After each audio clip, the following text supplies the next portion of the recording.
మనలో కొంతమంది విధానం ఏమిటంటే చెబితే పని చెయ్యం, తిడితే పని చేస్తాం.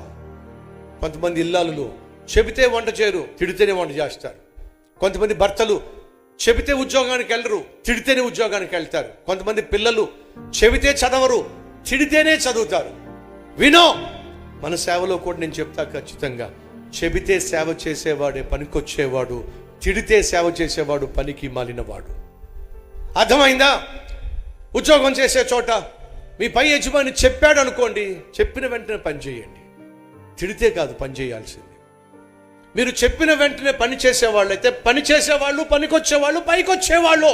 తిడితేనే పని చేసేవాళ్ళు ఉన్నట్లయితే వాళ్ళు పనికి మాలిన వాళ్ళు. చెబితే పని చేసేవాడివా, తిడితే పని చేసేవాడివా? మొదటిసారి చెప్పిన వెంటనే పని చేసేవాడివా, రెండోసారి జ్ఞాపకం చేస్తే పని చేసేవాడివా?